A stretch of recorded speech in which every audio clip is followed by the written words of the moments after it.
So number one, tell people about your challenge that you were born with, and then let's talk about how you dealt with it as a kid and stuff like that. Yeah, so I was born without a left ear. Well, it was like a little nub. And so I can't even imagine what that must have felt like. They tell my mom, your child is fine. She was resting, so she didn't get to see me immediately. And they told my dad, and my dad didn't know how to take it and how he would. Then they said, please let your wife know that she was born with a nub of a left ear. It's, you know, for whatever reason it didn't form.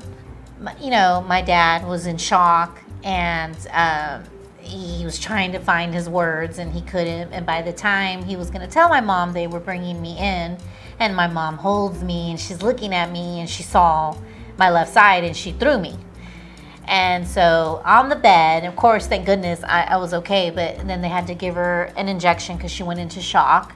There were a few kids that knew about it, I guess maybe when you're doing the hearing test in school. Well, hold on. So how did they not? Did you have your hair was long? Yeah, my hair would be long. My hair Okay. would always be long, and I remember I was always self-conscious. I'd always have my hair in my face, right? Yeah. And I remember one time we were in line to do the hearing test, and the nurse said, "Oh, this is Susie. My maiden name's Morales. Susie Morales.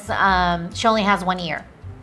So then a student heard that, and then the rumor started that I only had one ear. And then that one student, you have that one bully that just loves to just, you know, make you feel horrible because it makes them feel powerful.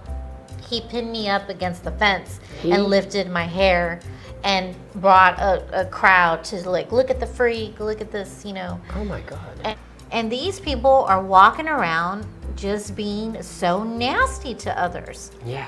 But it's interesting how they'll pick and choose. He knew to pick on me because I was quiet and I was just reserved, and I'm not a fighter. I have a big heart. I've always been so sweet and kind.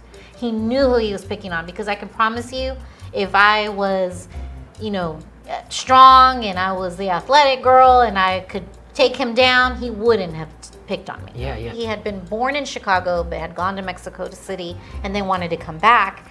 And so my mom, having the big heart, was like, okay, well, there'll be another person, you know, to help out, and the same age as my older brother and sister. So it's a good dynamic. How lucky that we can do this for him. Yeah. Well, unfortunately, he sexually abused me.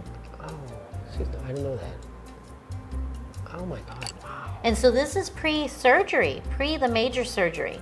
So every time that I'm kind of like, you know, coming back from I remember one time coming back from a doctor's appointment, and I was still a little under anesthesia because they had done some pre-work, you know, and my dad left me in my bedroom, and then my dad, I don't know, he must have gone to the garage or something, and I'm out of it. And so he took the opportunity that I was basically kind of like out of it, and saw an opportunity to take advantage of me and other times. And so that's another thing that, you know, you start thinking, well, I'm already born with this disadvantage, and for me to believe that maybe I was deserving of that, or I had asked for that, and you know, and it took years, and then being diagnosed with clinical depression. Well, yeah, rightfully so, because I had gone through so much trauma, and so working through that abuse, and being able to be where I'm at today.